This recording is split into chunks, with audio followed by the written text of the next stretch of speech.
नमस्कार, मैं हरेंद्र। आशा करता हूँ कि आप लोग सभी निरोग और स्वस्थ होंगे। और आज क्राइम की स्टोरी में एक ऐसी क्राइम की स्टोरी है जिसमें कत्ल का जो तरीका है और जिस मकसद से कत्ल किया जाता है, दोनों ही अजीब है। दरअसल ये कहानी जो है पटना का है। पटना में 24 नवंबर 2022 का दिन था और वहाँ एक डॉक्टर डेंटिस्ट साहब रहा करते थे, विश्वजीत चतुर्वेदी, और उनकी पत्नी रिमझिम चतुर्वेदी, एक नामी गिरामी डेंटिस्ट से।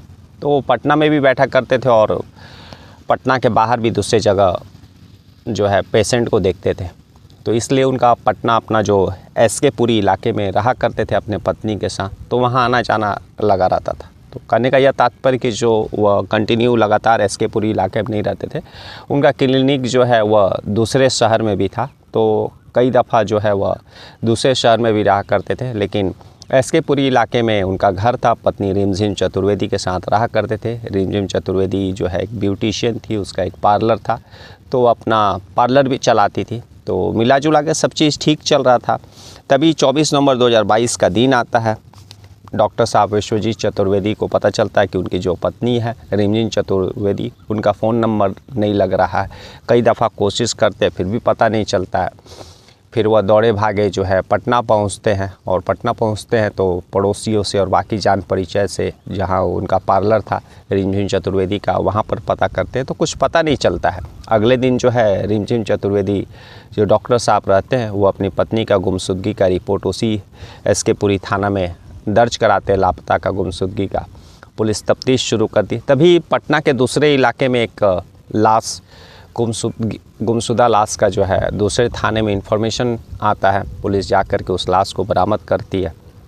और ज़्यादातर लापता केस में, चाहे वह किसी गुमशुदा हुआ शख्स का रिपोर्ट हो या फिर ऐसा शव जो लावारिस मिला है, इन सारे केसेस में जो है एक थाना जो है बाकी उस इलाके में जितने भी थाना रहती है उन सभी को उसका इन्फॉर्म करती है, ताकि उससे संबंधित कोई अगर रिपोर्ट या फिर कोई इन्फॉर्मेशन हो तो इत्तला किया जाए।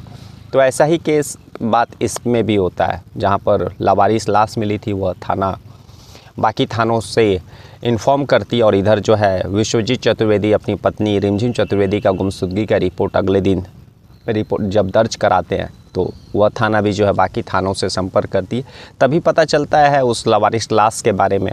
डॉक्टर साहब को बताया जाता है, पोस्टमार्टम जहां पर होता है, जहां पर मॉर्चरी शव रखा जाता है, वहां पर डॉक्टर साहब को लेकर के जाया जाता है। तो पता चलता है कि वह लाश जो मिला है वह रिमझिम चतुर्वेदी का ही है।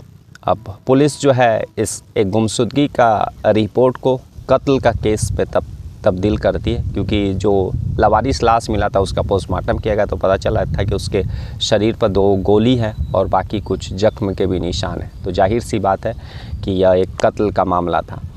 पुलिस अब कत्ल के एंगल से इस केस में तफ्तीश करती है, बाकी पड़ोसियों से बातचीत करती है। यहाँ पर रिमझिम चतुर्वेदी का जो पार्लर था ब्यूटिशियन का, जहाँ पर उनका शॉप था, वहाँ पर जाती है, सारे स्टाफ से पता करती है। सीसीटीवी भी था, उन सीसीटीवी को भी खंगालती है। तो पता चलता है कि दरअसल उस शाम जो है रिमझिम चतुर्वेदी ब्यूटी पार्लर में ही थी। तभी एक कार आता है, कार में 2 शख्स थे और रिमझिम चतुर्वेदी उन दोनों लोगों के साथ जो है कार में बैठ करके अपने से बैठती है और फिर जो है वहाँ से निकल जाती है। अब सीसीटीवी कैमरा में जो है उस कार का नंबर जो है वह रिकॉर्ड हो गया था। अब पुलिस उस कार का आरटीओ के थ्रू डिटेल्स पता करती है, तो पता चलता है कि वह एक कमल नाम का शख्स का है।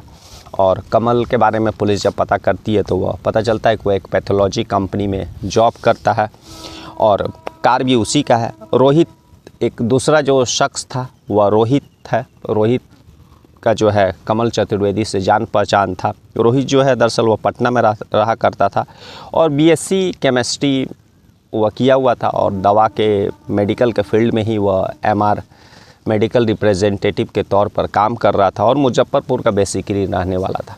पुलिस इन सारे डिटेल्स जब पता चलता है तो रोहित और कमल को उठाती है और इस केस के बारे में जो है रिमझिम चतुर्वेदी के बारे में पूछताछ करती है। शुरुआत में जो है रोहित और कमल जो है पुलिस को गुमराह करने की कोशिश करते हैं, लेकिन पुलिस ने साफ सीसीटीवी कैमरे में यह देखा था कि रिमझिम चतुर्वेदी उन दोनों के साथ ही जा रही है।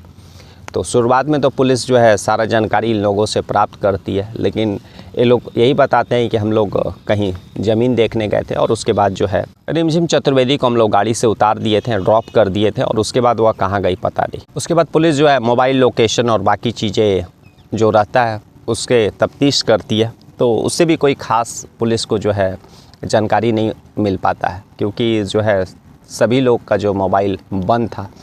तो जब तीनों लोगों का मोबाइल एक साथ बंद था तो पुलिस को डाउट होता है। उसके बाद पुलिस जो है इन दोनों से कड़ाई से पूछताछ करती है और जब कड़ाई से पूछताछ करती है तो कमल और जो रोहित रहता है वो टूट जाता है। और रोहित बताता है कि दरअसल जो है रिमझिम चतुर्वेदी से उसकी एक फ्रेंड जो पूनम नाम की थी उसी ने जान पहचान कराया था और जो है रिमझिम चतुर्वेदी काफ़ी पैसे वाली थी, तो काफ़ी पैसे जो है वह रोहित को दी थी। रोहित ने यानी कर्ज के तौर पे लिया था, लेकिन कर्ज इतना बढ़िया था कि शायद वह लौटा नहीं पा रहा था और इसी के कारण जो है और इधर लगातार जो रिमझिम चतुर्वेदी जो है पैसे के लिए दबाव बना रही थी, तभी उसके दिमाग में एक आइडिया जो है आता है। रोहित जो है वह रिमझिम चतुर्वेदी से दूरी बनाने लगा था क्योंकि उसके ऊपर बहुत सारे कर्ज हो गए थे और वह पैसे देने की हालात में नहीं था। और इसी को लेकर के जब रिमझिम चतुर्वेदी फाइनली उसे पैसा मांगती और उससे जो वह दूरी बना रहा था, जो दोस्ती तोड़ रहा था, तो रिमझिम चतुर्वेदी उसको धमकी भी देती है बर्बाद करने का और बाकी चीज़ों का। तभी रोहित के दिमाग में जो है उसके कत्ल का प्लान आता है और कत्ल के प्लान के लिए वह पैसे चाहिए थे और इधर तो रोहित के पास कत्ल करवाने के पैसे नहीं थे, तो और जो बाकी कर्ज का पैसा था उस वह देने के लिए नहीं था, तो दोनों ऑप्शन उसके पास था नहीं। तभी वह रिमझिम चतुर्वेदी से कहता है कि वह एक जगह ज़मीन ले रहा है और उसके लिए उसको पैसे चाहिए और बाकी सारे पैसे जो वह जल्द लौटा देगा। और यही बात बोल कर के वह रिमझिम चतुर्वेदी से लगभग 1.5-2 लाख रुपया लेता है और फिर उसी पैसे से वह उस कत्ल का सुपारी जो अपना उसका एक दोस्त रहता है कमल, उसके कार को हायर करता है और फिर यही दोनों शख्स मिल कर के रिमझिम चतुर्वेदी को एक जगह ज़मीन दिखाने के लिए, एक प्लॉट दिखाने के बहाने उसको उस शाम गाड़ी में बैठाते हैं और फिर उस सुनसान जगह पर ले कर के जाते हैं उसके पार्लर से काफ़ी दूर, और वहाँ पर जो है दोनों उसका कत्ल कर देते हैं। और कत्ल करने के बाद वे लोग डर जाते हैं, इसीलिए वे लोग उसी हालात में जो है उस शव को छोड़ देते हैं। गोली मारने के बाद उस पैसे से उन्होंने पिस्तल और बाकी कार भी हायर किया था। वहाँ से वो लोग निकल जाते हैं और फिर जो है अपने अपने काम में बिजी हो जाते हैं। उनको लगा था कि शायद जो है उस सुनसान जगह पर कोई भी जाएगा नहीं और रिमझिम चतुर्वेदी का जो उन्होंने कत्ल किया वह शायद दुनिया के पास नहीं आएगा। उसके पति विश्वजीत चतुर्वेदी ने जब रिपोर्ट दर्ज कराया और जब पुलिस ने तफ्तीश करना शुरू किया तो धीरे धीरे जो है उस सीसीटीवी के थ्रू कार नंबर और फिर पुलिस जो है उन दोनों कातिलों तक पहुंचती है। और ये लोग कार में बैठने का पहले ही रिमझिम चतुर्वेदी का फ़ोन भी स्विच ऑफ करा दिए थे। इसी के कारण पुलिस जो शुरुआती तफ्तीश में जब गूगल मैप और लोकेशन जब ट्रैक करती है तो रिमझिम चतुर्वेदी का कोई पता नहीं चलता। बाद में दोनों अपना गुनाह कबूल कर लेते हैं कि वे लोग पैसे के कारण जो है रिमझिम चतुर्वेदी का कत्ल किए और कत्ल करने का जो है बंदूक और बाकी कार हायर करने का जो पैसा है उसी से कर्ज के तौर पर लिए थे और उसके बाद जो है इस वारदात को अंजाम दिए। फिलहाल उसके बाद पुलिस जो उन लोगों को गिरफ्तार करके जेल भेज देती है। तो कल हम लोग फिर ऐसी किसी कहानी के साथ मिलेंगे, तब तक के लिए नमस्कार, जय हिंद, जय भारत।